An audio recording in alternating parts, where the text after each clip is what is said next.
আজকে ক্লাস 11-এর রাষ্ট্রবিজ্ঞানের যে পরবর্তী প্রশ্নটি নিয়ে আজকে আলোচনা করব সেই প্রশ্নটি হলো এককেন্দ্রিক ও যুক্তরাষ্ট্রীয় সরকার এর শাসন ব্যবস্থার মধ্যে পার্থক্য কী সেগুলি আলোচনা করো।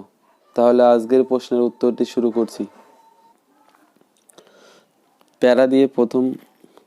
প্যারা দিয়ে প্রশ্নের উত্তরটি শুরু করব।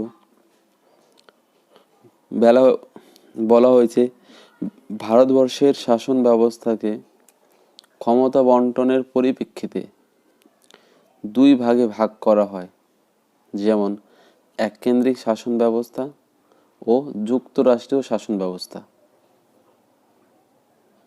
যে রাষ্ট্রের শাসন ব্যবস্থা একটি মাত্র কেন্দ্রীয় সরকারের দ্বারা পরিচালিত হয় তাকে এককেন্দ্রিক শাসন ব্যবস্থা বলে। অন্যদিকে যে শাসন ব্যবস্থায় সংবিধান দ্বারা বণ্টিত ক্ষমতার মাধ্যমে কেন্দ্র ও রাজ্য সরকার উভয়ই নিজ নিজ প্রশাসনিক এলাকায় স্বাধীনভাবে কাজ করতে সক্ষম তাকে যুক্তরাষ্ট্রীয় শাসন ব্যবস্থা বলা হয়। এরপর আজকের যে প্রশ্নটির মেন পয়েন্ট, এককেন্দ্রিক ও যুক্তরাষ্ট্রীয় সরকারের মধ্যে যে পার্থক্য, এটা দিয়ে পয়েন্ট করেছি। তো পয়েন্টে লিখেছি এককেন্দ্রিক ও যুক্তরাষ্ট্রীয় সরকারের প্রধান পার্থক্যগুলি হলো, 1 নম্বর পয়েন্টে বলা হয়েছে সরকারের গঠন।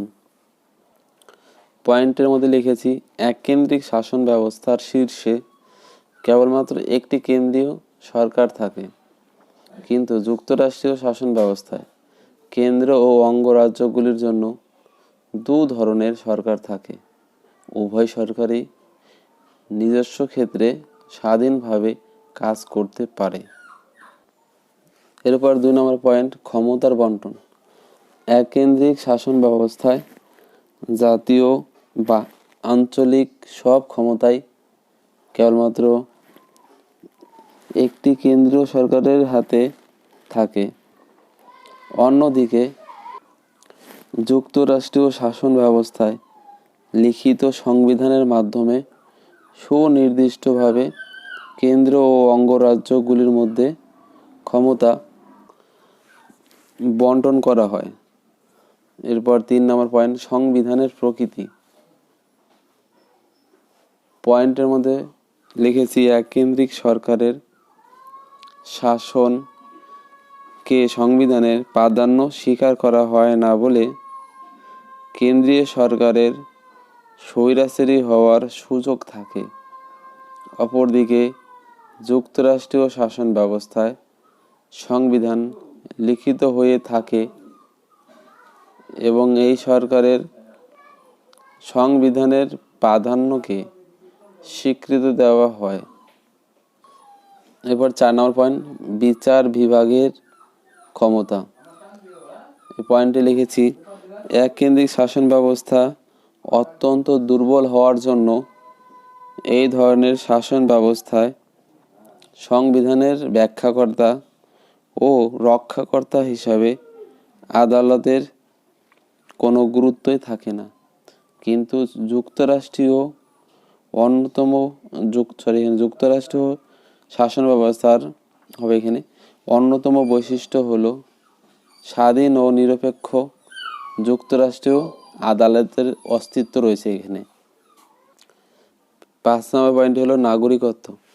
এককেন্দ্রিক সরকারের শাসন ব্যবস্থায় প্রশাসনের কোনো দ্বৈত নাগরিকত্বের ব্যবস্থা থাকে না।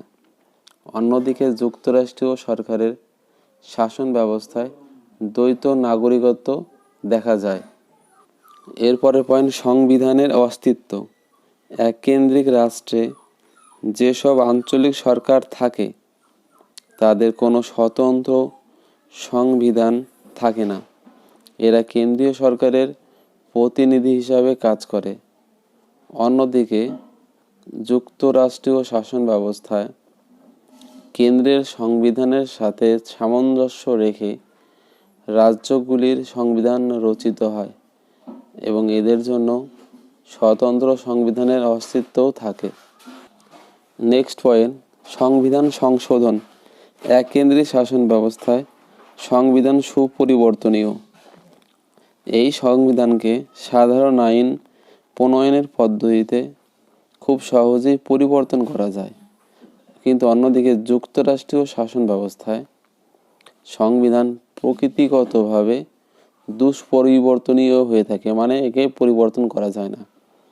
এরপর 8 নম্বর যে পয়েন্টটা,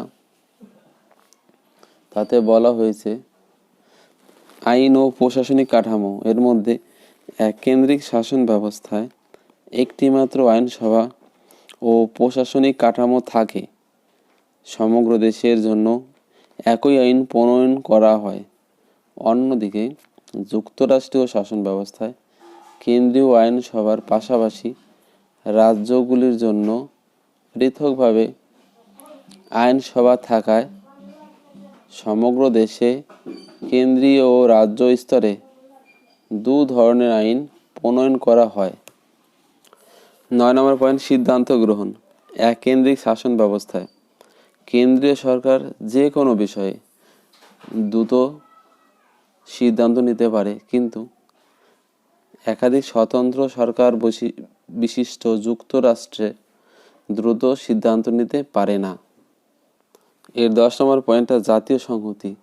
এককেন্দ্রিক শাসন ব্যবস্থায় সমগ্র দেশের জন্য একটি জাতীয় সরকারের অস্তিত্ব থাকার ফলে এখানে জাতীয় ঐক্যের মনোভাবের প্রতিফলন দেখা যায়।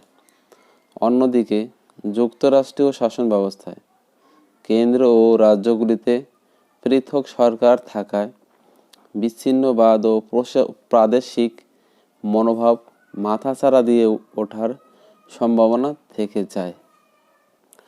আজকের প্রশ্নটির সর্বশেষ যে পয়েন্টটি উপসংহার, এটার মধ্যে লেখা হয়েছে উপরিউক্ত আলোচনার পরিপ্রেক্ষিতে বলা যায় বর্তমানে কেন্দ্র প্রবণতা বৃদ্ধির ফলে যুক্তরাষ্ট্রীয় ব্যবস্থার মৌল কাঠামোর রূপান্তর ঘটেছে, যার ফলে যুক্তরাষ্ট্রীয় ও এককেন্দ্রিক শাসন ব্যবস্থার মধ্যে কিছু নতুন রূপরেখারও লক্ষ্য করা যায়। তাহলে এই ছিল আজকের প্রশ্নটির সম্পূর্ণ উত্তর। কেমন লাগলো জানাতে ভুলো না, আর ভিডিওটির শেষে একটি লাইক করে দিয়ে যাও।